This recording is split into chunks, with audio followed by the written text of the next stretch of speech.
오늘 같이 은혜 받을 하나님의 말씀은 아모스 5장 1절부터 15절의 말씀을 한 절씩 교독하겠습니다.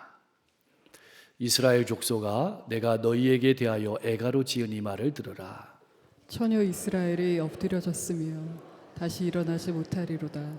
자기 땅에 던지우며 일으킬 자 없으리로다. 주 여호와께서 이와 같이 말씀하시되 이스라엘 중에서 1000명의 행군에 나가던 성읍에는 100명만 남고 100명의 행군에 나가던 성읍에는 10명만 남으리라 하셨느니라. 여호와께서 이스라엘 족속에게 이와 같이 말씀하시기를 너희는 나를 찾으라. 그리하면 살리라. 베델을 찾지 말고 길갈로 들어가지 말며 브엘세바로도 나아가지 말라. 길갈은 반드시 사로잡히겠고 베델은 비참하게 될 것임이라 하셨나니. 너희는 여호와를 찾으라. 그리하면 살리라. 그렇지 않으면 그가 불같이 요셉의 집에 임하여 멸하시리니 베델에서 그 불들을 끌 자가 없으리라. 정의를 순쑥으로 바꾸며 공의를 땅에 던지는 자들아, 요성과 삼성을 만드시며 사망의 그늘을 아침으로 바꾸시고 낮을 어두운 밤으로 바꾸시며 바닷물을 불러 지면에 쏟으시는 이를 찾으라. 그의 이름은 여호와시니라. 그가 강한 자에게 갑자기 패망에 이르게 하신즉 그 패망이 산성에 미치느니라. 우리가 성문에서 책망하는 자를 미워하며 정직히 말하는 자를 싫어하는도다. 너희가 힘없는 자를 밟고 그에게서 미래 부당한 세를 거두었은즉 너희가 비록 다듬은 돌로 집을 건축하였으나 거기 거주하지 못할 것이요 아름다운 포도원을 가꾸었으나 그 포도주를 마시지 못하리라. 너희의 허물이 많고 죄악의 무거움을 내가 아노라. 너희는 의인을 학대하며 뇌물을 받고 성문에서 가난한 자를 억울하게 하는 자로다. 그러므로 이런 때에 지혜자가 잠잠하나니 이는 악한 때임이니라. 너희는 살려면 선을 구하고 악을 구하지 말지어다.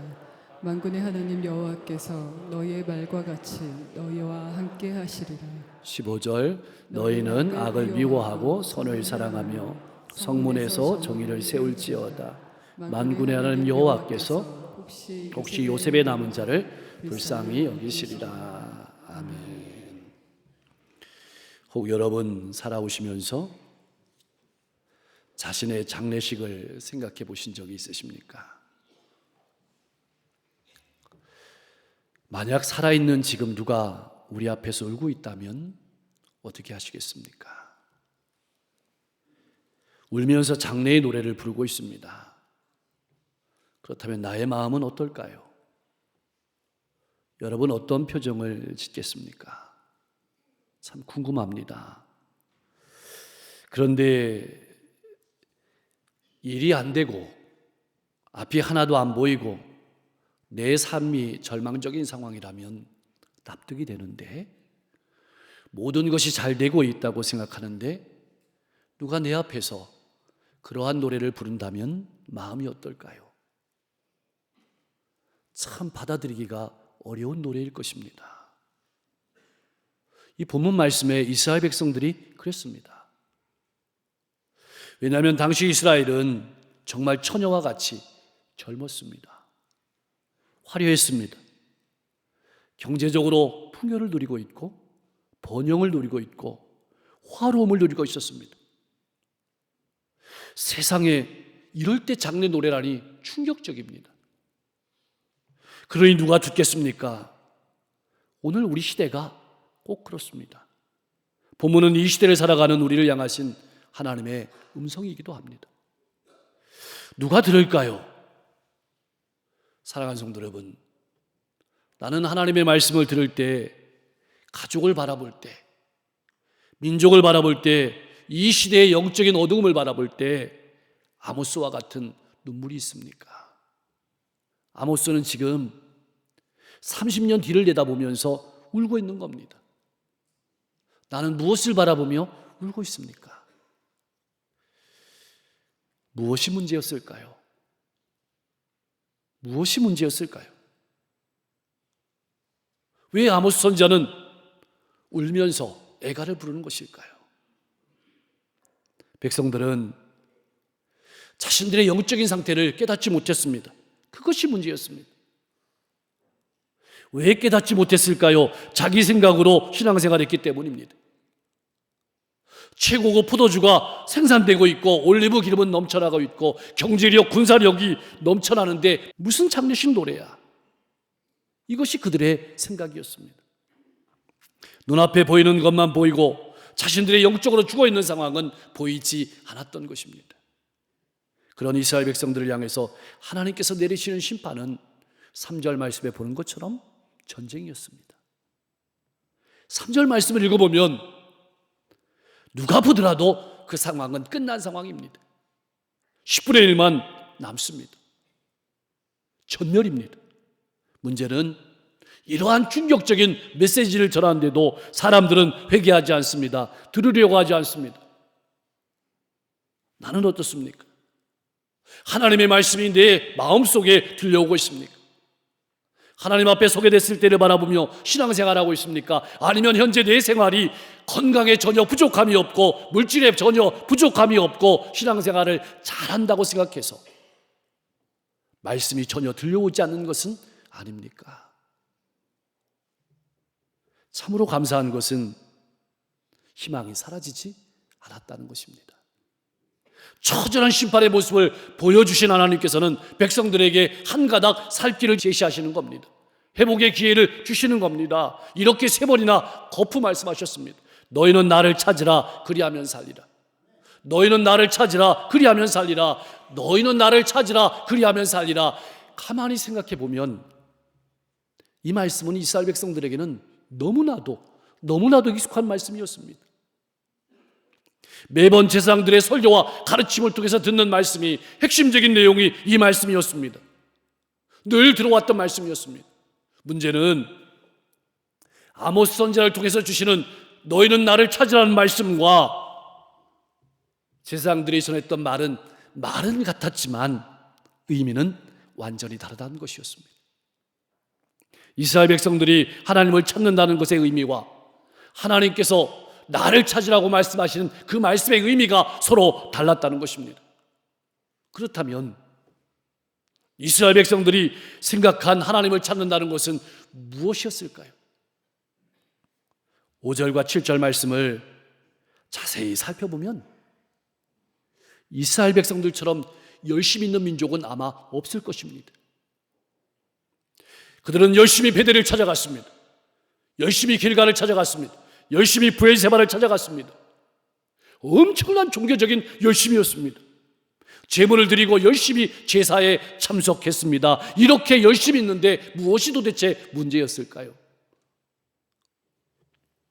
제사장들은 성소에 나오는 것이 하나님을 찾는 것이라고 가르쳤습니다. 그러니까 몸으로 성소에 나오고 제물을 드리면 그것이 하나님을 찾는 것이라고, 하나님을 잘 섬기는 것이라고 가르쳤던 것입니다. 백성들은 그렇게 생각했습니다. 그러나 하나님은 그렇게 보지 않으셨습니다. 하나님은 내면을 보셨습니다. 어떤 마음으로 제사를 드리는지, 어떤 마음으로 찬양을 하는지, 어떤 마음으로 제물을 드리는지 그 마음을 보셨던 것입니다. 한마디로 하나님께서 원하시는 삶은 말씀에 순종하고 정의를 실천하고 하나님이 우리를 긍휼히 여기신 것처럼, 하나님이 우리를 사랑하시는 것처럼 그런 긍휼로 이웃을 사랑하는 것이었습니다. 그런데 그들에게는 이렇게 예배와 일치하는 삶이 없었습니다. 그러면서도 하나님을 잘 섬긴다고 착각한 것입니다. 성경 말씀은 하나님과 택하신 백성들의 갈등을 잘 그려놓고 있습니다. 그 갈등의 원인이 무엇인지 잘 말해주고 있습니다. 하나님의 백성들은 자신들의 몸이 성소에 나오고 제사를 드리고 제물을 드렸으므로 하나님을 잘 섬겼다고 생각합니다. 그리고 당당하게 말합니다. 그래서 하나님이 우리를 복 주셔야 된다고. 그러나 하나님은 언제 나를 잘 섬겼느냐고 반대로 질문하십니다. 말라기 1장 10절 말씀은 그런 갈등을 잘 말씀해 주고 있습니다. 만군의 여호와가 이르노라 너희가 내 제단 위에 헛되이 불사르지 못하게 하기 위하여 너희 중에 성전문을 닫을 자가 있었으면 좋겠도다. 내가 너희를 기뻐하지 아니하며 너희가 손으로 드리는 것을 받지도 아니하리라. 마음은 없고 동물만 잡아 죽이는 제사는 하나님께서 원하시는 예배가 아니라고 말씀하시는 것입니다. 그래서 로마서 12장 1절 말씀에서 바울 사도는 이렇게 믿음의 사람들을 권면했습니다. 우리 같이 한번 권면해 보겠습니다. 그러므로 형제들아, 내가 하나님의 모든 자비하심으로 너희를 권하노니 너희 몸을 하나님이 기뻐하시는 거룩한 산 제물로 드리라. 이는 너희가 드릴 영적 예배니라. 사랑하는 성도 여러분, 나는 어떻습니까? 예배와 삶이 일치하는 삶을 살아가고 있습니까? 가정과 직장에서도 예배하고 있습니까? 혹 예배당만 밟는 신앙생활은 아닙니까? 나의 신앙생활이 하나님 보시기에 전혀 하나님과 상관없는 것이 되어버린 것은 아닌지 살펴보아야 합니다. 지금 예배드리고 있는 이 시간 내 마음속에는 하나님이 있습니까? 그렇다면 하나님을 찾는다는 말은 무슨 뜻일까요? 그것은 하나님에 대해서 바로 아는 겁니다. 하나님이 어떤 분이신지 아는 겁니다. 그래서 내가 살고 싶은 삶을 살아가는 것이 아니라 하나님이 원하시는 삶을 살아가는 것입니다. 그런데 이스라엘 백성들은 성소에 가기만 하면 자동적으로 하나님의 축복을 받을 수 있다고 오해했습니다. 그래서 하나님은 찾지 않고 성소라는 공간만 찾은 것입니다. 나는 어떻습니까? 마음에는 하나님은 없으면서 몸만 공간을 차지하고 있는 것은 아닙니까? 그렇다면 본질은 없고 껍데기만 남은 것이 되는 겁니다. 예레미야 선지자도 이와 같은 하나님의 마음을 전했습니다. 예레미야 4장 4절 말씀입니다. 유다인과 예루살렘 주민아, 너희는 스스로 할 일을 행하여 너희 마음 가죽을 베고 나 여호와께 속하라. 그리하지 아니하면 너희 악행으로 말미암아 나의 분노가 불같이 일어나 사르리니 그것을 끌 자가 없으리라. 진정한 회개와 그에 따르는 삶의 변화가 없다면 하나님께서는 요란한 종교 행위에는 관심이 없다고 말씀하시는 겁니다. 하나님께서 진정 원하시는 것은 예배와 삶이 일치하는 삶인 것입니다. 그것을 하나님이 보고 싶으신 것입니다. 그래서 하나님이 우리를 매주일 기다리시는 것입니다. 사랑하는 성도 여러분, 오늘 나의 예배당에서의 모습은 가정과 일터와 이웃에서 살아가는 모습과 같습니까? 예배당에서 받은 은혜가 삶의 열매로 나타나고 있습니까? 나의 삶은 윤리적으로, 도덕적으로 믿지 않는 사람과 어떻게 다릅니까? 이 세상은 물질적인 가치관, 출세적인 가치관, 이런 것들로 가득합니다. 나의 가치관은 어떤 가치관입니까? 영원한 나라의 가치관으로 생명의 가치관을 가지고 다른 이들을 불쌍히 여기며 나를 내어주는 삶을 살아가고 있습니까? 기억하십시오. 예배당에서의 모습과 가정과 직장, 이웃에서의 모습이 다른 것이 우리 믿는 사람들의 근본적인 문제요, 아픔입니다. 하나님께서 원하시는 삶을 살 마음이 없으면 우리의 마음은, 우리의 신앙생활은, 우리의 예배는 점점 힘을 잃어가고 우리의 신앙생활은 점점 딱딱해져 갈 것입니다. 많은 믿음의 부모님들이 있는데 그 자녀들이 교회에 안 나오는 자들 중에 이렇게 말하는 자녀가 있습니다. 우리 부모님은 교회에서는 천사 같은데 집에 오면 욕하고 야단쳐서 교회에 나가기 싫다는 자녀들이 있습니다. 그 부모가 혹시 나는 아닌지 우리가 한번 살펴보아야 할 것입니다. 우리의 신앙 목적은 무엇일까요? 왜 우리가 예배당에 나오는 것일까요? 8절 말씀에 잘 나와 있습니다. 8절 말씀에 하나님은 어떤 하나님이신지 잘 설명해 주고 있습니다. 온 우주의 창조자시며 주관자이신 하나님이십니다. 그 하나님과 인격적인 만남을 가지면서 하나님의 말씀을 듣고 하나님의 말씀을 따라가며 하나님의 말씀을 나누고 살아가는 것이 우리가 살아가는 삶의 목적입니다. 우리가 믿는 하나님은 어떤 분이십니까? 우리 인생의 어두움을 밝은 환한 대낮으로 바꾸어 주시고 생명을 주시는 분이 하나님이십니다. 새로운 소망을 주시는 분이 하나님이십니다. 우리가 하나님의 마음을 원하고 찾는다면 하나님께서는 우리를 통해서 이 지역과 시대 가운데 놀라운 역사를 이루어 주실 줄로 믿습니다. 여러분들이 그러한 주인공이 될 수 있기를 소망합니다. 10절에서 13절 말씀을 보면 이스라엘 백성들이 하나님이 아니라 자신을 바라보고 신앙생활했음을 낱낱이 고발하고 있습니다. 하나님의 백성들이 사역을 위해서 뇌물을 받고 재판했습니다. 믿는 사람들이 가난한 이웃들을 억울하게 했습니다. 탐욕에 어두워서 하나님의 말씀에 길을 닫아버렸습니다. 물질과 권세, 명예, 쾌락에만 탐심했습니다. 그러면서도 성소의 마당을 밟았다는 이유로 하나님을 찾았다고 생각하고 스스로 자랑하며 살아왔던 겁니다. 나는 어떻습니까? 삶의 모든 영역에서 내가 아니라 주님이 주인이 되시는 삶을 살아가고 있습니까? 바울 사도는 고린도서 5장 9절 말씀에서 이렇게 증언했습니다. 그런즉 몸으로 있든지 떠나든지 주를 기쁘시게 하는 자가 되기를 힘쓰노라. 사랑하는 성도 여러분, 요즘 내가 힘쓰는 것은 무엇입니까? 주님을 드러내기 위해서 힘씁니까? 나를 드러내기 위해서 힘씁니까? 주님 앞에 서게 되었을 때 모든 것이 다 드러나게 될 것입니다. 그때 나는 자신 있습니까? 기억하십시오. 뿌리나 가지는 모두 열매를 위해 존재합니다. 우리가 들은 말씀이, 우리가 드린 찬송이, 우리가 드린 기도가 주님이 기뻐하시는 삶의 열매로 나타나지 않는다면 그것이 바로 죽은 신앙입니다.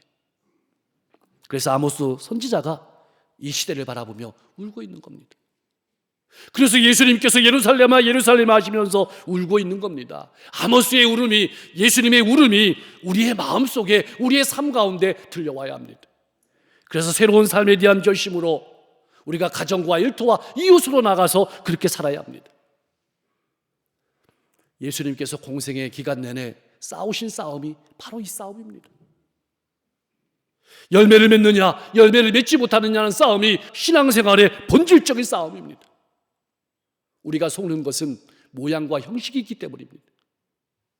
모양과 형식이 있기 때문에 내가 신앙생활을 잘하고 있다고 착각하는 겁니다. 이것이 영적인 본질적인 싸움입니다. 그것이 신앙인의 가장 큰 적입니다. 왜 이스라엘 백성들에게서 정의가 무너졌을까요? 왜 다른 사람들을 긍휼히 여기는 마음이 사라졌을까요? 제사를 드리고 제물을 드리는 데만 열심히 있었기 때문입니다. 그것으로 자신들의 신앙을 평가했기 때문입니다. 나는 어떻습니까? 내 신앙을 무엇으로 평가하고 있습니까? 신앙인은 바른 삶을 살아야 합니다. 본을 보여야 합니다. 말씀대로 가르치고 말씀대로 살고 말씀대로 나아가야 합니다. 삶에 순종 없는 예배가 자기를 속이는 일입니다. 그러나 하나님께서는 절대로 속지 않으시고 눈을 감지 않으십니다. 나는 이것을 알고 신앙생활하고 있습니까? 참 그립습니다. 딱 100년 전 이맘때는 기독교인이라는 이유만으로 신용이 되고 보증이 되었던 시대였습니다. 보증이 필요 없었습니다. 우리가 그 시대를 회복할 수 있을까요? 당연히 할 수 있습니다. 예배당을 찾는 우리의 이 열심이 식은 것이 아니라면 방향만 바꾸면 됩니다. 나를 위해 사는 삶에서 주님께서 기뻐하시는 삶으로 바꾸면 됩니다. 예배당에서의 모습을 가정과 일터와 이웃으로 가져가면 됩니다. 예배당에 몸만 왔다가는 장소가 되면 안 됩니다. 아모스의 경고를, 예레미야와 말라기 선지자의 경고를 가슴에 새기고 들어야 합니다. 그리고 가정과 일터와 이웃으로 돌아가서 그렇게 몸부림치며 살아야 합니다. 그곳에 하나님이 함께 하시는 겁니다. 사랑하는 성도 여러분, 여러분이 믿는 하나님은 어떤 분이십니까? 우리 마음의 어두움을, 우리 인생의 어두움을 환한 빛으로, 생명으로, 소망으로 바꾸시는 분입니다.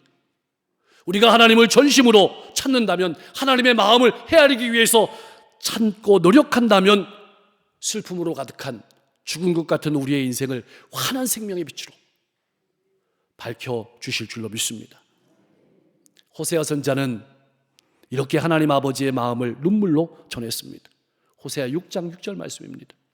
나는 인애를 원하고 제사를 원하지 아니하며 번제보다 하나님을 아는 것을 원하노라. 이제 우리는 두 가지 울음 중에 한 가지 울음을 선택해야 합니다. 후회하고 회한의 울음을 울 것인지, 회개의 울음을 울 것인지. 회개의 울음을 울고 하나님의 마음을 찾아서 우리가 인생을 살아갈 때 하나님은 우리의 하나님이 될 것이고 우리는 하나님께서 사랑하시고 축복하시는 하나님의 백성이 될 것입니다. 사랑하는 성도 여러분, 이제는 우리가 응답하고 분연히 일어나서 걸어가야 될 차례입니다. 하나님이 함께 하십니다. 힘내십시오. 기도하겠습니다. 늘 하나님 앞에 서게 되었을 때를 바라보며 신앙생활하는 우리가 되게 하여 주시옵소서. 하나님의 말씀에 귀를 기울이고 하나님의 말씀에 순종하고 정의를 사랑하고 다른 이들을 긍휼히 여기는 삶을 살아가는 신앙인이 되게 하여 주시옵소서. 예배당을 몸만 왔다 가는 장소가 아니라 예배당에서 은혜 받은 그 은혜가 가정과 직장과 이웃의 열매로 드러날 수 있도록 역사해 주시고, 날마다 나를 향하신, 우리 가정을 향하신, 지역과 민족을 향하신, 시대를 향하신 하나님의 뜻을 물어가며 가족을 바라보고 이웃을 바라보고 이 민족과 시대를 바라보며 울 수 있는 신앙인이 되게 하여 주옵소서. 이번 주에는 시험이 있습니다. 오늘까지 열심히 수고하고 땀 흘리며 공부해왔던 우리 수험생들, 그 모든 수고한 것이 좋은 열매를 맺게 하실 뿐만 아니라 하나님 그들의 인생을 만들어 주셨으니 그들의 인생에 꼭 맞는 길을 예비하여 주옵소서. 다음 주일은 추수감사 주일로 하나님 앞에 지킵니다. 주일만 지키는 것이 되지 않게 하시고 정말 하나님의 은혜에 감사해서 그 감사를 표현하고 하나님 앞에 올려드리는 시간이 될 수 있도록 인도해 주시고 감사를 추수할 수 있는 시간이 되게 하옵소서. 날씨가 갑자기 추워졌습니다. 환절기에 많은 성도님들이 감기로 몸살로 건강을 잃고 고생하고 있습니다. 만져주시고 우리 성도님들 모두 건강하게 하여 주옵소서. 병석에 있는 한우들, 마음이 아픈 한우들, 인생의 고통과 어려움 가운데 있는 분들을 위해서 기도합니다. 하나님께서 만드신 몸이니 하나님 가장 잘 아십니다. 능력에서도 만져주셔서 깨끗하게 치유하여 주시고 속히 회복되게 하여 주시옵소서. 마음의 평안을 주시고 마음의 기쁨을 주시고 관계를 회복시켜 주시고 인생의 앞길을 활짝 열어 주시옵소서. 지구 곳곳에 어려움이 많습니다. 얼속히 전쟁이 그치고 평화가 찾아오게 하시고, 아버지 하나님, 우리가 살아가면서 내 눈에 내 마음속에 있는 소원만 보이는 것이 아니라 우리 주변에 있는 많은 어려운 이웃들이 보여질 수 있도록 역사해 주옵소서. 독거노인들, 소년소녀 가장들, 수감자들, 장병들, 노숙자들, 아버지 하나님 바라볼 때에 우리의 마음만 기도만 하는 것이 아니라 우리의 몸이 가고 우리의 시간이 가고 우리의 물질이 가고 우리의 사랑이 가는 현장이 될 수 있도록 역사해 주옵소서. 오늘도 복음을 들고 눈물로 기도하면서 한 영혼 영혼에게 나아가는 선교사님들의 발걸음을 기억하시고 저들을 통해서 수많은 영혼들이 주님께 돌아오게 하여 주시옵소서. 예수님의 이름으로 간절히 기도하옵나이다.